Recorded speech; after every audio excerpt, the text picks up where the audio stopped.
টি-20 ক্রিকেটে সবচাইতে শক্তিশালী টিম এবং শক্তিশালী দল বলে টিম ইন্ডিয়াকে। What a match! গতকালকে ইডেন গার্ডেনে ইংল্যান্ডকে মানে একদম অবস্থা খারাপ করে দিল। তাদের ব্যাটসম্যানদের মানে তাদের টপ অর্ডার মিডল অর্ডার সব বরবাদ করে দিয়েছে ইন্ডিয়া। মানে টি-20 পাঁচটা টি-20 ম্যাচ সিরিজ আয়োজন করছে। তো সেখানে প্রথম ম্যাচে অবস্থা পুরো খারাপ।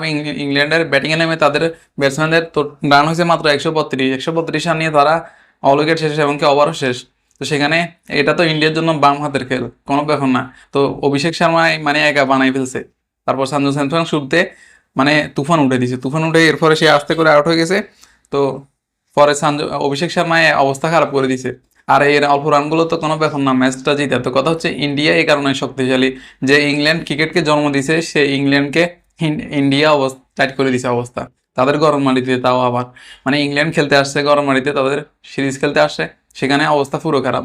যে যে যে দেশ ক্রিকেটকে জন্ম দিছে সেই দেশকে অবস্থা খারাপ করে দিল। মানে ইন্ডিয়া কি শক্তিশালী টিম টি-20 ক্রিকেটে।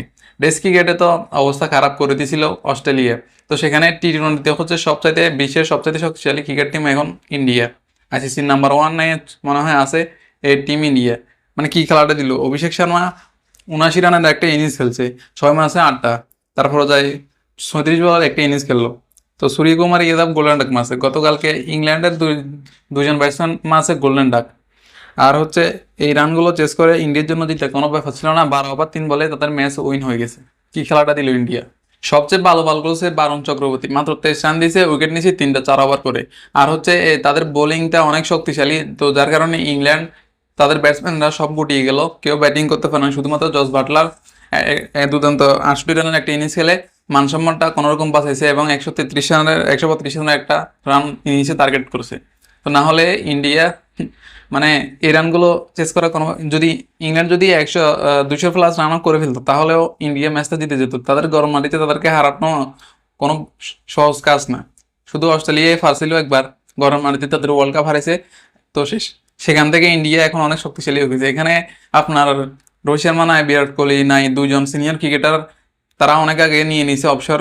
তো এখানে আছে সবাই জুনিয়র, সঞ্জু স্যামসন, অভিষেক শর্মা, সবাই জুনিয়র প্লেয়ার, শুধুমাত্র হার্দিক পান্ডিয়া ছাড়া। তো কথা হলো এই হলো ইন্ডিয়ার অবস্থা, মানে পুরো টাইট করেছে ইংল্যান্ডকে।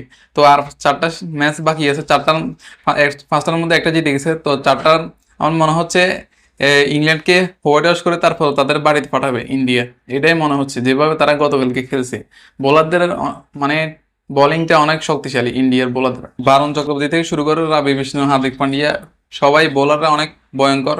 তো যেখানে ইংল্যান্ড গুটিয়ে গেল, তাদের টপ অর্ডার মিডল অর্ডার ব্যাটসম্যানরা কেউ পারা নাই। তো দেখা যাক সেকেন্ড ম্যাচে ইংল্যান্ড কি করতে পারে, ইন্ডিয়ার সাথে জিততে পারে কিনা, সেটা এক লড়াই। তবে ইংল্যান্ড যদি 200+ রান করতো তাহলে ম্যাচটা আরো জমে যেত। সেখানে বড় একটা লড়াই হতো, টান টান উত্তেজনার একটা ম্যাচ হতো, সেটা হয় নাই।